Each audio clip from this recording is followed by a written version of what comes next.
Lucky Tuesday. It's Tuesday. 2 more days and I'm off. Well, actually, naka-free na kami. I mean, naka-vacation kami for 1 week ni Dodong. So, 2 more days, pahinga na tayo. So, I'm so excited. Ito na, ready na. All set for work. Nakaayos na ang Inday. Nakabihis na din. Then, in a bit, alis na tayo. We'll take the bus para sa work. So, yip. Another day. Oh my God. Ang laki. Kumusta naman ang double chin natin dyan? Oh my goodness. It's Tuesday. October. November. Nagmamadaling. October 27. And yeah. So, ready na ako. I'm ready for work. Naayos na din. Okay na itong buko. Ganyan lang yan. And then pagdating sa work, ipoponytail ko na lang siya.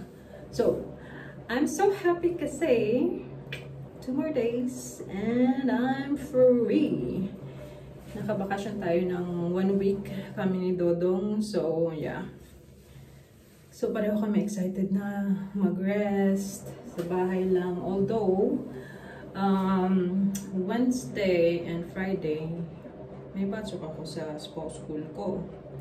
Kasi nagde-Danish class ang Inday. So, pero okay lang yun. Kasi ilang oras lang naman. Hindi naman siya. Well, Friday, medyo mas mahaba. But, it's all good.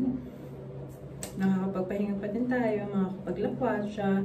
And maybe, ituloy na natin yung botanical garden. I-tour ko kayo sa loob. Ang ganda doon, promise. And then, sabi ko kay Dodong, I'll start decorating na for Christmas. So, dapat talaga hindi magbago isip niya kasi kakatukan ko talaga siya. Excited pa naman ako. Dito kasi, unlike sa atin sa Pinas, bare months pa lang nag-start na tayo ng decoration, diba? Dito, unfortunately, sorry. Joke lang. Hindi, dito kasi masyadong maaga sa kanila. I mean, they find it weird pag sobrang aga mo mag-decorate for Christmas. Eh, ako naman, sabi ko sa kanya, para tuloy hindi ko feel yung Christmas kasi hindi ko siya may enjoy. Alam mo yun? Kasi gusto niya, November pa. Hala? November? 1 month lang. Tapos tatanggalin na. Kaya sabi ko, no, hindi ako papayag. Ako ay Pilipina. Kaya, masusunod ako, char. Kaya yun, napag-desisyon na namin na Tuesday yata or Monday, pupunta kami ng Billabloms para mamili ng decoration. So, I think makakapag-vlog naman ako. So, tingnan natin kung anong mapipili kong decorations. And sana, in a way, matulungan niyo ako kasi sometimes indecisive pa ako. Minsan kasi ang hirap mag-decide sa dami ng options. So, ngayon hindi ko pa alam kung anong kulay yung gusto ko. It's either pula, gold, or ano nga ba? Or it's something like, parang kulay ng autumn. So, pero hindi ko pa talaga alam. Kasi nung pumunta ako last time sa Billabloms, ano siya, ang daming pink. Ayoko naman ng pink na Christmas tree. So, we'll see. We'll make it simple but nice man. Kasi first time namin mag-decorate dito. First time ko mag-decorate sa sarili naming place. Because kakalipat lang namin dito like a year ago. So, yeah. Hindi a year ago actually. I think that was almost a year na. I think February kami na lumipat dito.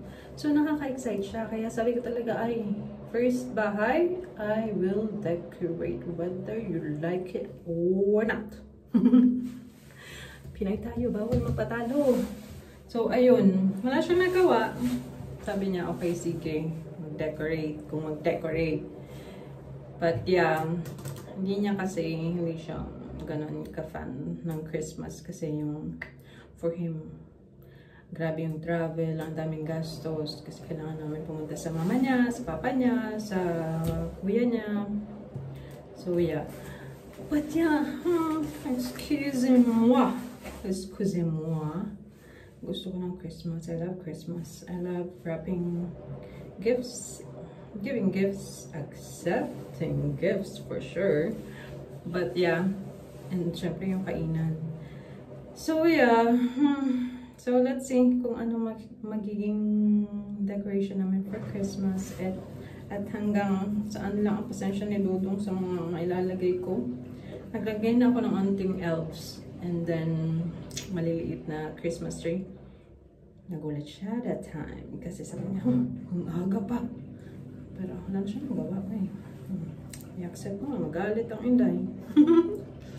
Hindi. Cool naman ang Dudong natin. So, buti na lang. Supportive siya. So, I'm excited for next week. So, wait and see, people. Sana magustuhan natin at sana magustuhan nyo din. So, I'll see you later. Kasi papasok na ang Inday. Baka mga late pa. May meeting kami today. So, have a great day. Happy Tuesday. Ingat kayo lagi. And, yeah, see you in a bit.